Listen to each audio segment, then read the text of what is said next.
Hi, this is Katsu. Welcome to my little channel. Today, I'll be answering you on the questions that you guys asked me. I made a little Instagram story and I asked you guys if there's anything you would like to know about the way I draw, the way I render things. So, let's go. Most asked question, the green girl. So we can just answer the question of, in general, how do I render? Here's my little secret. Number 1, create a sketch. Good line art. Make sure the line art is pretty good. Here is just like my duplicate of a copy of the drawing that I already had, and I just removed the colors out of it.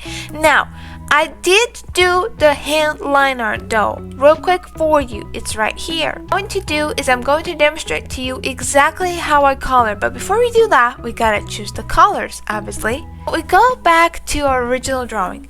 Anything you notice here when you zoom in, it's not actually that perfect. It's very much not perfect, and it needs way more cleanups over here and a lot more fixing. But when you zoom out, it looks finished, it looks simple, and the eyes concentrate on the things that actually look good. I'm trying to say by that is, do not overcomplicate your art process. When you overcomplicate your art process, it becomes exhausting and you just don't want to finish it and you get frustrated.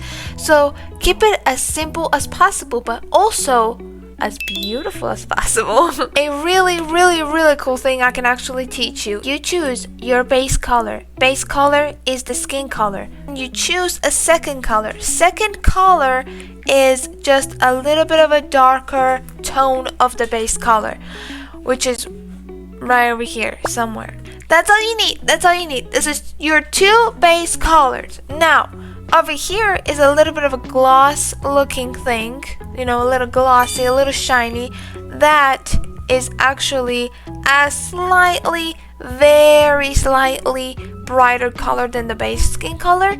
So that's for later. And also, if you notice, there is some blush going on here, here, and here, which in this situation, you just go and probably choose around there, and that's it. You keep these colors. Now, next, we go back to our line art. Under your line art, you color under your line art. Make sure you do that. Here is the very fun part. We go and select freehand tool. Now, hold on a minute. I know what you're thinking. Hey, I don't know how that works, and I'm used to the brushes and blah blah blah blah. What it does is, no matter how you move your hand, as long as you go back to this little circle right here, it drops the color and locks in the momentum that your hand has already done. Now, this will come in handy a lot when we do the hair as well, but let's first concentrate on the skin color.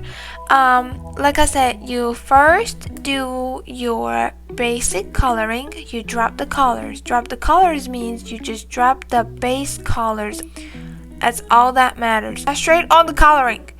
And we drop it. Look at that. What happened? I wasn't under my layer. Excuse me.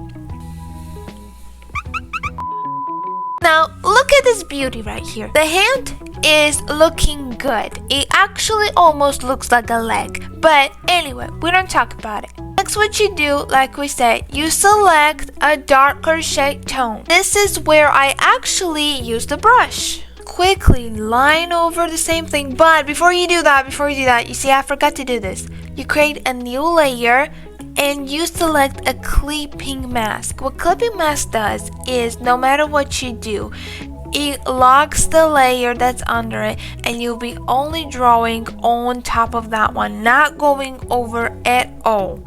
Unless you unclip and mask it, and if you do that, look, you see what I'm saying? So you just clip mask this one and it stays in your base coloring. Just go over, very simple and very fast. Actually, we don't need to overcomplicate this. Do not overcomplicate it. You don't need to do that. You don't need to blend it together. You don't need to do that. Let it be. Let it be like this. Let it be. It don't matter. You don't need to perfect it. Actually, there you go. Okay, now we need our blush. It's used with soft brush. Soft brush, you can lower the opacity as you want. I'll lock it in the certain opacity for you. So here comes the blush, a tiny bit, tiny bit, just a tiny bit. Maybe lower the opacity a little, just a tiny bit, just like that. Okay, we let it be. Don't touch it. Let it be. Don't correct nothing. Next layer. Next layer, like we said, we use a slightly lighter color that we already selected, and we just add a little bit of a shiny gloss looking details. That little cute brush, we just add it. It just makes it more, it makes it look more finished and kind of nice. I mean, just look at that. Look at that. This is done. This is done. You're done. You're done. You're done. That's all you need to do. That's all you need to do. Combine this all together. And now look. In the image, it looks like it belongs there. It really does. But in reality, this is just the hand we just made. Maybe the gloss is a little too much here. But you get my point. You get my point. That's it. Don't overcomplicate it. Let it be. Let it sit. You don't like it? Let it sit. Come back in an hour or so and look at it again. If you don't like something, you can always add your own personality, your own details to it. Whatever you like. But this is personally how I do my own rendering. Next is hair. The exact same thing we did with the skin color. We do with the hair. We choose base colors. Right here you can tell this is the base color and it's a certain type of green. Then we have a slightly darker shade of the green, and then we have a little slightly more darker shade of the green. The last part, last touch, a little bit of a little gloss shiny look. Okay, draw your line art. In this situation, what I did is just I overlined on the front hair piece. Draw your line art, and this is where it gets very fun. Our freehand select tool. I love this tool because it just makes life so much easier when it comes to drawing. We select under layer and we take the base color. Line art should always be close to your color shading. For example, if my line art right now was black, the hair was black, it would not look as good as it does. But because the line art is dark green and it suits the hair color, it just makes it also pop out more. It just looks way better. I'm just being honest with you. It does. Now, we drop the color. That's what we need to do. Now, next thing. Again, the same thing over and over again. Clipping mask. Clipping mask and the free tool is your best friend. I am telling you, it's your best friend. If you do not use Procreate, I'm pretty sure every other drawing app has the exact same thing. It might probably be called something else, or you might have to search in the app, but I am pretty sure every app does this. If they don't, they should. Hand movement, because it's the way the color is going to be dropped. You see, it really matters.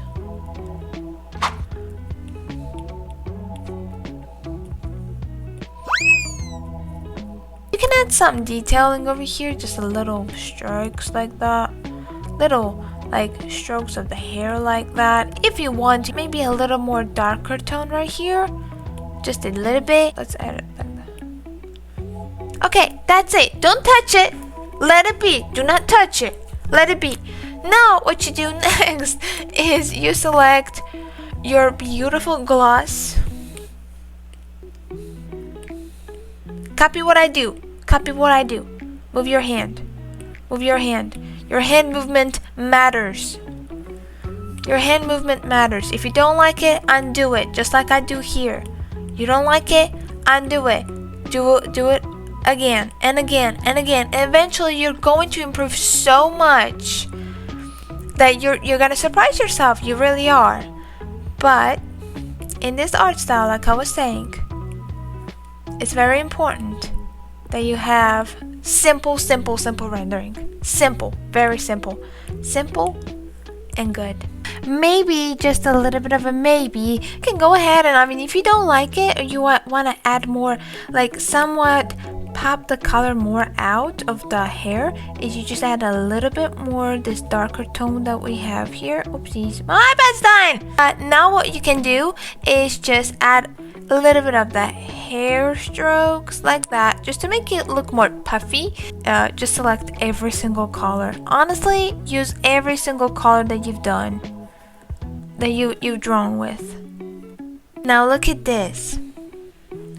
Remove these hair strokes. Look at this. Look at this magic. Boom. Can you even tell, if you did not know, can you even tell that that piece right there does not belong in this drawing? You cannot convince me that you can tell. You can't convince me. Now, unless I do this, obviously.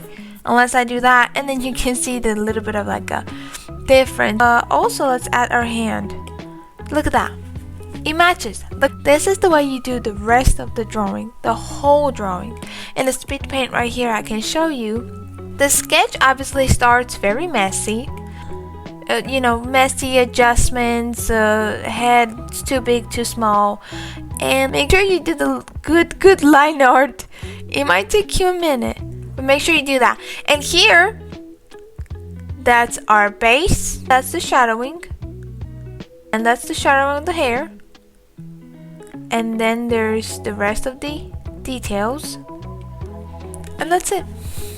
Simple. Very, very, very simple. Now, go grab your pencil, make a sketch, very beautiful line art, and color it. And I want to see those drawings. So, tag me into them, and I'll definitely check it out. One of the questions was, since when did I start drawing and do I regret it? I actually been drawing traditionally my whole life, and I started the digital art about 2 years ago.